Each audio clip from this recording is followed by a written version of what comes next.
pag-iisa at sa kapayapaan, mananaig at mamamayani ang sambayanan. Kaya sana maging mabuting halimbawa ang ating mga namumuno sa pamahalaan.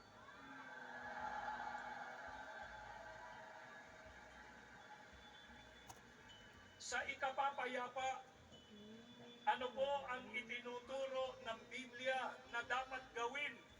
Sa awit 34:14 ay sinasabi, lumayo kayo sa masama at gawin ninyo ang mabuti, pagsikapan ninyong kamtin ang kapayapaan.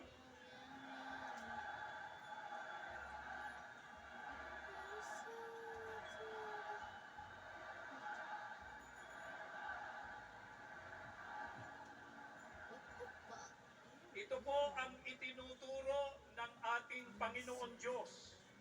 Ito po ang dapat nating gawin para kamtan ang kapayapaan, lumayo sa masama, at gawin ang mabuti. Maligo na ako, Ma, ha?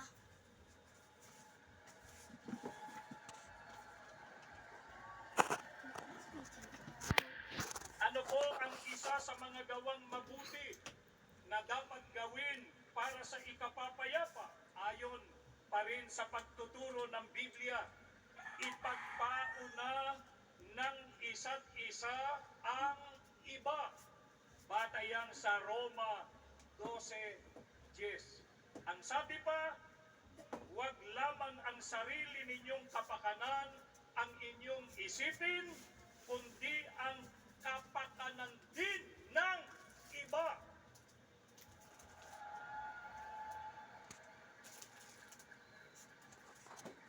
Yan ay nakabatay sa unang Korinto